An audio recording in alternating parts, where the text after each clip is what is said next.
Hello, everybody. Come join our live interview. If you're just like hanging around, sitting in front of your computer, waiting the bus, getting bored, whatever you're doing, just stop what you're doing and connect to us here now. That is more fun, I promise you. So we're here in San Francisco, beloved Bay Area, and I'm here with Joe Tafur, who is a person that I've learned to admire more and more, that I've known for a decade or so, and that I've seen grown a lot, and that has also helped me grow a lot. So it's an honor to be here. Thanks for your time, Joe. Thanks for being with us. Just want to tell everybody that we have the beautiful bay in this happy morning. And I was yesterday in the event of Erie, our friends, Larry and Julie, that were promoted a very interesting talk between Joe and Rachel Harris that also launched a book. And Joe was talking about his book, and that's what our interview is going to be about. So what is the name of your book, Joe? The book is called The Fellowship of the River. What is it? A medical doctor's exploration to traditional Amazonian plant medicine. Fellowship of the River. Fellowship of the River. So that's already, kudos for you, because you kicked ass in that title. Congratulations. It's a really good title. What is the book about? I know it tells your story. Tell us your story. The book is about the Fellowship of the River. The great title, as my friend came up with it, is the idea of we were talking about after family medicine residency, after becoming a doctor and all that, we wanted to explore a different kind of training, a different exploration. And so we, for fun, came up with the Fellowship of the River, which was just going to be a trip down to Peru to try ayahuasca, to go down the Amazon. And then that turned into, for me, a real serious journey that became a medical training, like a subspecialization in traditional Amazonian plant medicine, in which I went for personal reasons, and then was very interested and started going and witnessing what kind of healing work was being done in Iquitos, Peru, at some of the ayahuasca healing centers. And then as a doctor, started bringing groups of people down there for healing, and then saw great results with those people, and then eventually ended up helping start a center with Ricardo Amaringo and Svita Mamic, Niwerao Centro Espiritual, where I worked for several years. And during that time went through the training to become a traditional shaman in the Shipibo tradition. And so the book is about that journey from medical school to getting involved in all that kind of stuff, to going through the training and watching what happens to people going through that kind of healing. And it becomes a reflection on the journey, the adventure of that experience, and then a presentation of those cases from a doctor's perspective. And then also a reflection on the scientific kind of perspective on what do I think is happening, how can we bridge medical understanding, scientific understanding in this shamanic healing work that's creating such a shift for a lot of people. Well, that's, so much right there. So I just want to acknowledge that Joe had the energy and the guts to do very difficult things. One, to be a medical doctor. 2, to train under Shipibo shamanism. 3, to write a book. So I think that puts you in a rather unique place, and that's the force, the power of his place of speech, is that he has knowledge on the scientific realm, but he also, went to Peru and sat down and had his knees on buckets for years. So I respect that. And I just want to go back a little bit and come, for our audience to understand a little bit of your trajectory, which I say it's so unique. Let's go back to that younger Joe. And why did you want to become a medical doctor in the first place? Well, my dad was a doctor. My dad was a psychiatrist, and so I grew up around a lot of doctors, his friends, our family friends, and I was very interested in biology and science, and also kind of service and helping people. And I went to college with a pre-med kind of idea, but then it didn't seem like it was the right fit for me. This was geared towards more achievement and all that kind of stuff. And so I started going into biology, field biology, ecology. I was more interested in kind of the outdoors. But that was a very loner field. I went into it a little bit, and then I ended up kind of gravitating back towards healthcare, and I spent some time in kind of a healthcare related job in LA and got exposed to a lot of alternative medicine, acupuncture and energy healing and just meditation and other kinds of spiritual healing. So I started becoming interested again in medical work. And then I thought about maybe studying traditional Chinese medicine, because that was an opportunity in California where I was living. That was more advanced training in some kind of alternative, what we thought was alternative technique. And I took a course there, and I was very curious about that. But then my dad, he was always encouraging me, well, why don't you become an MD first and then do that? And that was his... Good advice, no? Yeah, smart advice in the end. But it's what created the whole issue, because going to medical school for me, with my sensibility, is kind of what made me get depressed and crack and break. And were you like kind of not very fit there, and like didn't have a lot of friends, and were kind of a weirdo, or? No, I think that actually had a good like social support with my friends, and so I didn't feel so weird. I think there was a lot of good people there. I think just the culture of the school and the faculty in the first couple of years, and the mentality and the intensity of it was just hard on me. Like I say, that what's been missing, I think, in the medical field a little bit is just the emotional and spiritual components of healthcare, and just that those things were being kind of ignored at a level that was hard for me, who kind of was a spiritually oriented person.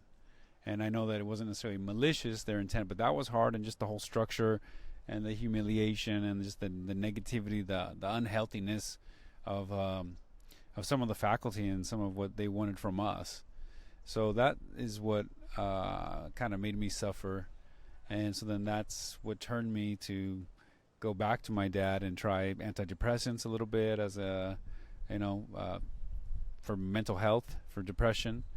And then that also turned into me getting exposed to this clinical psychedelic research renaissance, and learning about what was going on, and realizing that these antidepressants I was taking, even just for a brief period of time, but were biochemically related to psilocybin, to the serotonin like activating antidepressants, and just even feeling a little bit like I was on drugs, being on that stuff, just with the kind of sensitivity that I have. And just realizing, wow, I think if I'm already like part way there, and this doesn't feel natural to me, why don't I try something like that? And I wasn't somebody that was like a drug enthusiast, psychonautic. I tried a few things, but I was scared to do something like peyote. We were just talking. Rachel Harris was talking to some family friend of mine that I grew up with, and she was like, "Oh, how wild was Joe? Growing up." He's like, "He's a very straight-laced kid." All right, so you're there, ironically, a medical student, getting trained to be a medical doctor, getting depressed, taking antidepressants, and then you launch yourself to the Amazon and to drink ayahuasca? Before that, I'm from Arizona, and so I went to go do peyote in a spiritual context at the Peyote Way Church, and that's what shifted things for me. That peyote ceremony, a spiritual plant medicine ceremony, is what shifted my mental health experience and really reconnected me and kind of made me feel whole again, and gave me the strength to complete medical school. And so that's what I went back to do that a couple times, because I just was so blown away by what it was doing for me, and just how what it created in me. And so then I started meeting shamans that were working with peyote, and I kind of felt this familiarity with them. And then I knew about ayahuasca from Colombia, from my family. And so I knew that was there, and I was like, wow, if peyote is doing this for me and it's this powerful, I wonder what ayahuasca is like. That started growing in me, that curiosity. And I was exposed to my friend who was doing research connected to maps. And so I was around that kind of discussion, and then started reading books like Jeremy Narby's Cosmic Serpent and DMT the Spirit Molecule, and finding out a friend of mine who I went to the Amazon with the first time, Kayvon, he already drank ayahuasca. And so then I just had this growing curiosity about it. Yeah, and it just blows my mind, like culturally as an anthropologist. So his family is Colombian and American, and he's living in the U.S., and then he meets peyote, that is the sacrament of the land. It's the sacrament per excellence here in this land, and that brings him to his roots and a little bit back to Colombia. So, people and plants don't have borders, and this is also about what we're trying to do in Chacruna, is to talk about these logics that are not tightly classified in our current territories and in our current drug laws and in our current biomedical classifications. So like the vine and the cactus spread, and this has gone beyond borders. I'm interested in going back to Colombia, and we don't have a lot of time. What can we talk about this 6-year period that you just want to put it out there to sparkle people's imagination of your about Peru? Yeah. So I was, running. That was, I was going 2007. I went to Peru the first time, and then by the end of 2016, I was kind of exiting as a business partner of the center, but still taking groups down last year and still being involved in bringing groups down. So it was a 10-year period. 6 of those years were intensive at Niue Rao, where it was 6 to 8 months of the year, not the entire year, because I was coming back to work as a doctor to raise money to do the project.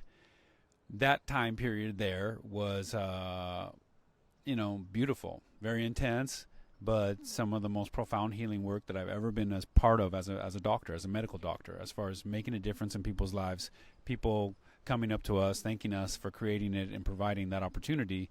And all it was giving people a chance to get exposed to just traditional Shipibo plant medicine, which involved multiple master plants and ayahuasca shamanism, and just the profound way that created so much deep healing for people that ended up showing me how powerful emotional and spiritual healing can be, and even shift things in very serious mental health diagnoses and physical medical diagnoses.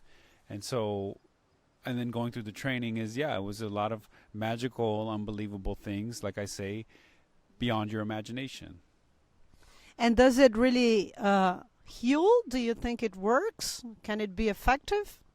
I think it can be effective. It can heal. It's not a panacea like they say, but it can be very effective in the right hands and done in the right way. It can encourage a lot of healing. What do you think is ayahuasca's most powerful therapeutic potentials? I think some of its most therapeutic potentials ultimately is to guide people through the kind of deep emotional healing that they need to optimize their health. Okay, the dimension, the emotional part, it's like it's not a disease, it's not one specific thing. It has to do with well-being, with identity, with feeling good about who you are. I agree to this general statement. In our book, The Therapeutic Use of Ayahuasca, we talk a lot about that. I just wonder, you spent 6 years in your life in Peru, near Iquitos, jungle place, training under Shipibo shaman, having groups of foreigners coming in and out, and now you're back in the States. How do you feel? Yeah, it's a little bit tough. It's a tough transition coming back over there, where we were living in a spiritual center, in a spiritual life, and where money was not such a concern, and then we're here where money is the big priority of life in the United States. And so that becomes, the issue. How do you generate the kind of income that you need to have the quality of life that you're looking for here, whereas there with very little money you're living quite, satisfied. So let's go back to the beginning. You had, Joe's dad telling, okay, son, cool, but first let's be an MD, right? Okay, I'll be an MD. Then I'm going to go to the Amazon and I'm going to do all my adventures. Okay, and I did it, and now I'm back. So let's suppose you had a son, or let's just, imagine we have one cool, young, enthusiast person watching us, and he's saying, I want to go to the Amazon, and I want to learn how to be a shaman, and I want to sing, and I want to heal, and I want to do good for the world. What is the respectable, more mature Joe gonna tell as an advice for this young person? Do it, don't do it, but do it this way, or just figure it out? What do you have to say? I think even within the tradition, a decision like that to go into shamanic healing is a long-term decision. They don't advise anyone to they're not convinced. I think the traditional shamans that I'm around, that somebody has a vision that they should become a shaman, and that overnight they should do it. I think in general people are encouraged to reflect on a thought like that over a period of probably years. And so, like I said, I went down. I had a big experience in 2007, and I thought, wow, I think I'm going to be involved in this kind of work. And then it wasn't until 2011 where I'm working at the center, and then not really committing to serious training until probably 2012, and not really feeling like I completed the basic part of that training for another several years. So I think the reality is that if you want to be a serious, shamanic practitioner, not like Ricardo says, just a blah blah blah, that it's something that goes on over years time. Yeah, folks, I think that's a great, wrap up, talking about maturation, years, training. Just want to head back to you. I don't know if you have any quote that you like, or any song that you like, or anything from there that you want to, just give to us as a gift to conclude this. Just my thing that I'm into saying right now is just, spiritual healing is spiritual practice. Spiritual practice is spiritual healing. The purpose of spiritual practice is to improve our spiritual health. And so that is the way that spirituality and healthcare come together. And so they're not distinct, that it's the same thing, that it's because we're trying to improve our well-being that people are involved in spiritual practice. And so spiritual practice should be doing that for people. And spiritual healing a lot of times can be a form of spiritual practice for people. Well, very good. That's Joe Tafur with us. I just want to say a good hi and introduce one of our volunteers here of our social media team. Melissa, thanks for your service in the social media. And we're happy to be here in San Francisco in this beautiful morning.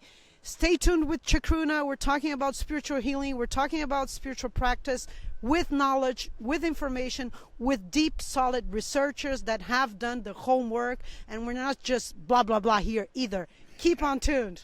Thank you.